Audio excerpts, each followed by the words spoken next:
नमस्कार दोस्तों। तो दोस्तों कैसे हैं आप सब।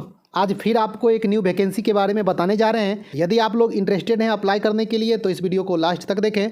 दोस्तों जैसा कि आप लोग देख रहे हैं कि ये जो वैकेंसी आई है वो national board of examination in medical sciences में ये वैकेंसी आई है। ये सेंट्रल गवर्नमेंट के अंतर्गत आता है और हेल्थ मिनिस्ट्री के अंडर ये है, तो आप लोग इसका अप्लाई कर सकते हैं। ये भी सेंट्रल गवर्नमेंट का जॉब है। ओके दोस्तों, इसका अप्लाई तो बहुत पहले ही स्टार्ट हो चुका है। यदि आप लोग चाहते हैं तो अभी भी अप्लाई कर सकते हैं। इसका अप्लाई का जो लास्ट डेट है वो 20 अक्टूबर तक है। आपके पास अभी भी 1 वीक का टाइम है। यदि आप लोग चाहें तो अप्लाई करें। तो आइए आपको सबसे पहले वैकेंसी के बारे में बता देते हैं कि कितना कितना किस किस पोस्ट के लिए वैकेंसी निकाला गया है। दोस्तों जैसा कि आप लोग देख रहे हैं कि डिप्टी डायरेक्टर का है, लॉ ऑफिसर का है, उसके बाद आपका जूनियर प्रोग्रामर का है। यदि आपके पास एक्सपीरियंस है तो ये सब पोस्ट के लिए अप्लाई कर सकते हैं। उसके बाद जूनियर अकाउंटेंट का है। यदि आप कॉमर्स से ग्रेजुएट हैं तो आप इस पोस्ट के लिए अप्लाई कर सकते हैं। जूनियर अकाउंटेंट के लिए टोटल 3 वैकेंसी है और एज लिमिट 27 ईयर्स तक है। यदि आप ओबीसी हैं तो आपको 3 साल का छूट मिलेगा। यदि आप SC ST हैं तो आपको एज में 5 साल का छूट मिलेगा। ओके, यदि आप बीकॉम हैं, कॉमर्स से ग्रेजुएट हैं तो आप इस पोस्ट के लिए अप्लाई कर सकते हैं। और इसके अलावा स्टेनोग्राफर के लिए टोटल 7 पोस्ट है। इसमें जो इसेंशियल क्वालिफिकेशन रखा गया है ओनली 12th पास रखा गया है और आपको शॉर्ट हैंड आनी चाहिए, तो आप इसका अप्लाई कर सकते हैं। और इसमें जो एज लिमिट रखा गया है वो 18 से 27 साल रखा गया। ओके, इसके बाद आप लोग जूनियर असिस्टेंट पोस्ट के लिए अप्लाई कर सकते हैं। जैसा कि आप लोग देख रहे हैं 6 नंबर पे ये जूनियर असिस्टेंट है। इसमें जो टोटल वैकेंसीज है वो 24 वैकेंसीज हैं। इसके लिए जो इसेंशियल क्वालिफिकेशन रखा गया है वो 12th पास होना चाहिए और आपको कंप्यूटर की जानकारी होनी चाहिए। और स्किल टेस्ट जो बोर्ड के द्वारा लिया जाएगा उसमें आपको क्वालिफाई करना पड़ेगा। ओके, तो ये इसके लिए एसेंशियल क्वालिफिकेशन है। तो आप लोग यदि 12th पास हैं तो इसका अप्लाई कर सकते हैं। और इसके लिए एज लिमिट 27 ईयर्स है, तो आप लोग देख लें कि आप एलिजिबल हैं या नहीं।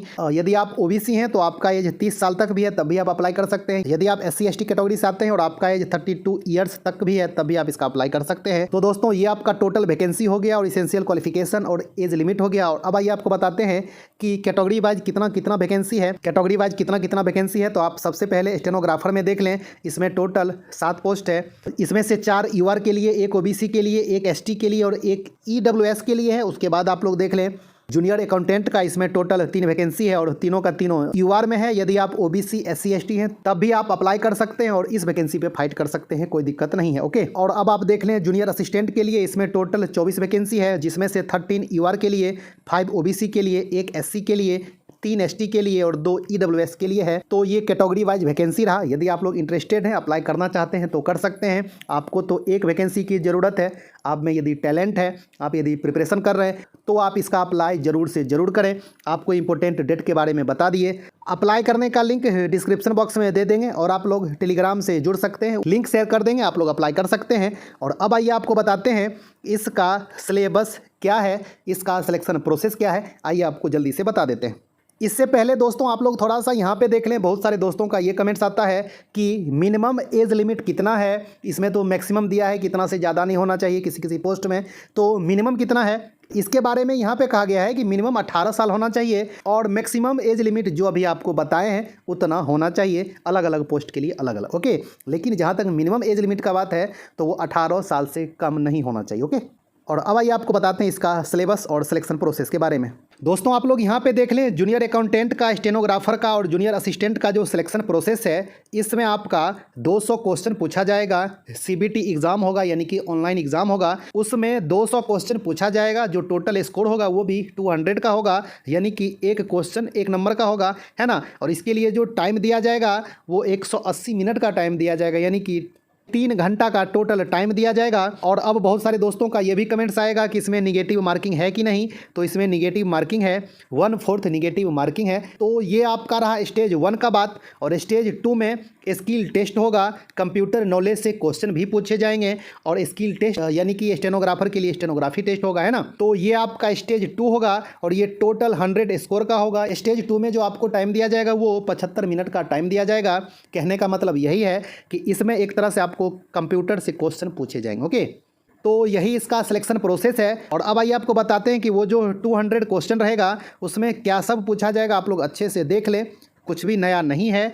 आप यदि एसएससी का प्रिपरेशन कर रहे होंगे, एग्जाम दे रहे होंगे, तो सेम टू सेम एसएससी वाला सिलेबस है, तो उसी तरह का है। 200 क्वेश्चन पूछा जाएगा, लेकिन टाइम इसमें ज़्यादा दिया जा रहा है, 3 घंटे का टाइम रहेगा। तो आप लोग देख लें, यदि आप एसएससी, सीजीएल, सीएचएसएल का प्रिपरेशन कर रहे हैं, तो यदि आपका प्रिपरेशन अच्छा है तो आप जरूर से जरूर इसका अप्लाई करें। तो दोस्तों ये आपका टोटल सिलेबस हो गया, सिलेक्शन प्रोसेस का बात हो गया। और अब आइए आपको बता देते हैं एप्लीकेशन फ़ी के बारे में।